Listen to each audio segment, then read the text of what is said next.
दीदी क्या नाम है आपका? मेरा नाम राखी है। कहाँ रहती है? महावीर नगर। ये जो आपके पिताजी का सब रखा बर्तन खंड पे, क्या पूरा मामला था, कैसे डेथ हुई? बिजली विभाग से शुरू हुआ है हमारा मामला, ठीक है, और बिजली विभाग पे ही खत्म हो गया है आज।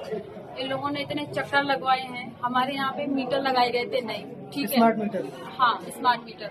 इन लोगों की रीडिंग वहाँ स्टोर होगी। अभी मैं आपने देखा होगा, मैं अंदर से ही आ रही हूँ, सारा मैटर सुन के आ रही हूँ। उसमें जेई खुद कह रहा है कि हाँ मैं मानता हूँ उसमें स्टोर था और हमने लिखित में नहीं दिया, ठीक है। अब अगर आप लिखित में नहीं दोगे तो हमें कैसे पता चलेगा कि कितना मीटर है, कितना बिल है, क्या है, ठीक है। इसके बाद भी हमारा बिल लगातार 3 महीने से गलत आता रहा।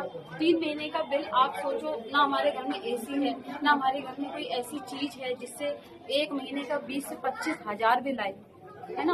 इतना तो बिल नहीं आ सकता। और घर में रहने वाले कितने, मम्मी पापा, बड़े भैया, बड़ी भाभी, उनके बच्चे, बस इतने लोग रहते हैं। तो इतने लोगों में 20 से 25 हजार बिजली का बिल आ सकता है? नहीं आ सकता, किसी के घर में नहीं आ सकता। लेकिन मेरा 3 महीने का बिजली का बिल आया है 1,60,000, 1,60,000। तो पापा मेरे परेशान थे।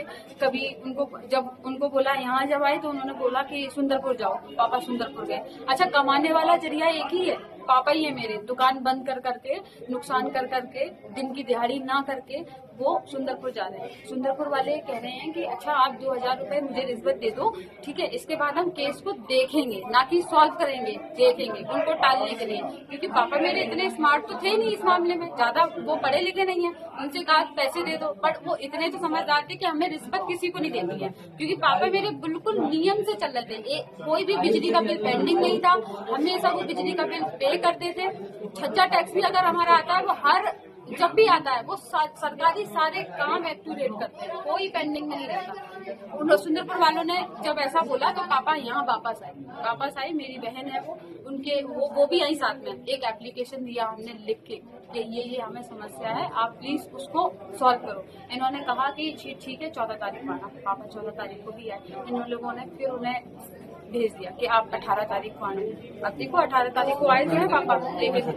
उनको इतना स्ट्रेस हो गया, वो हर किसी से यही बात कर रहे थे। हम बेटियां उनके फोन करके हमें बोलते थे 1-1.5 लाख है बेटा, कहाँ से देंगे? क्योंकि पापा चाय बेचते हैं, ठीक है, चाय में कितनी कमाई है, ना कितनी, हम लोग दिन में खा ले बस, वही उतनी कमाई है।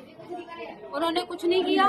पापा सोचते रहे और रात में उनको रात 11 से 11:30 बजे हार्ट अटैक आया और वो खत्म हो गए। और टेंशन सिर्फ बिजली का बिल और सिर्फ बिजली। ये पहले जब आपके स्मार्ट मीटर नहीं लगा तब कितना बिल आया करता था? तब पापा ही बिजली का बिल पे करते थे, लेकिन इतना तो कभी नहीं आया जितना बताया। तो 3 महीने में क्या अब 1,60,000, 3 महीने का बिजली का बिल 1,60,000। बिजली दफ्तर से किसी कर्मचारी ने आपको उसको बताया नहीं क्या प्रॉब्लम? नहीं, उन्होंने सिर्फ दौड़ाया है पापा को कि यहाँ आते तो सुंदरपुर जाओ, सुंदरपुर जाते थे तो यहाँ आओ। और अब आज जब पापा की डेथ हो गई, हम यहाँ लेके आए तो ये लोग सुबह में बिजली विभाग के जितने भी लोग थे सब ताला मार के भाग गए, यहाँ से भाग गए। हम मिट्टी लेके अभी भी, आप देख रहे हो कि मिट्टी रखी हुई है पापा की मेरी, हम मिट्टी लेके अभी भी यही बैठे हुए हैं। हमें जब तक न्याय नहीं मिलता ना, हम हटेंगे नहीं यहाँ से। क्या मांग है? हमें न्याय दो। हम ये नहीं कह रहे हैं अननेसेसरी चीज करो, हमारा अगर कितना आता है तो हमारा माफ कर दो, हम ये नहीं कह रहे हैं। हम ये कह रहे हैं जो सच में बिजली का बिल है वो हमें दिखाओ, जिसकी गलती है उस पर केस करो और हमें न्याय दो। बस हम अपना न्याय चाहते हैं, क्योंकि हमने एक कमाने वाला व्यक्ति खोया है। मेरे घर में सिर्फ एक व्यक्ति था कमाने वाला।